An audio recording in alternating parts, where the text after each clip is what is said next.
Le Niger est un vaste pays subsaharien situé au cœur de la région du Sahel avec une population estimée à 22,4 millions d'habitants. L'économie nigérienne dépend principalement de l'agriculture qui représente 40% de son produit intérieur brut. Depuis la fin des années 80, le Niger connaît des crises économiques qui ont des conséquences sur tous les secteurs de développement. Au cours de la dernière décennie, le Niger a réalisé des progrès considérables dans le domaine de la réduction de la pauvreté. Cependant, l'extrême pauvreté reste très élevée, avec une estimation de 41,5% en 2019 affectant plus de 9 millions de personnes. Et la pauvreté maintient l'éducation hors de portée des enfants.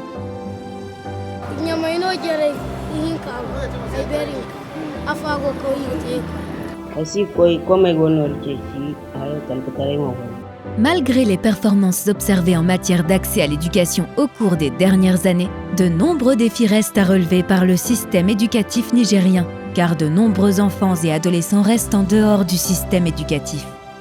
Selon le rapport de l'UNICEF, le nombre d'enfants non scolarisés s'élève à 2,6 millions en 2018. Cela représente 53% des enfants de 7 à 16 ans. 59,7% des enfants des zones rurales ne sont pas scolarisés, contre 20,1% des zones urbaines.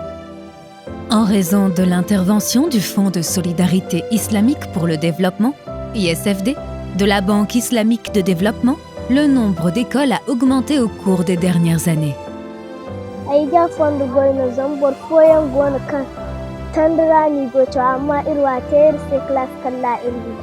Akanirse irmu dubi chause ni noirse irgogi fondo goy wani irgogi sabun da haya kai goterse borfoyar tandara ambonirgo irwa simintira nirgo. Le taux de croissance annuel moyen était de 2,7% entre 2011 et 2015 pour les écoles primaires.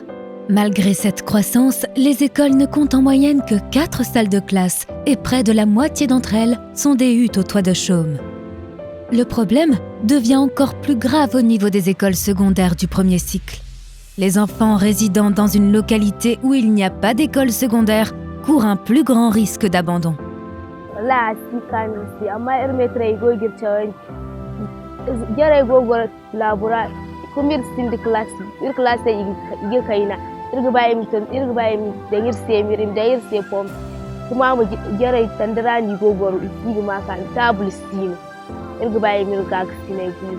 Le gouvernement nigérien a fait de l'éducation une priorité nationale, ce qui justifie l'adoption de la loi de réforme du système éducatif nigérien. Cette loi fixe les principes fondamentaux qui font de l'éducation un droit pour chaque citoyen nigérien. Afin de renforcer le programme pour les enfants et les adolescents non scolarisés, nous recherchons le soutien des organisations unilatérales et des philanthropes pour atteindre ces objectifs. Amélioration de l'environnement d'apprentissage de toutes les écoles, augmentation des effectifs, prendre des mesures pour rendre l'enseignement obligatoire efficace jusqu'à 16 ans, mise en place de mécanismes de soutien financier, réduire les coûts et frais de formation, améliorer la gouvernance du système éducatif et ainsi, enfin, ramener les enfants à l'école et leur fournir une éducation.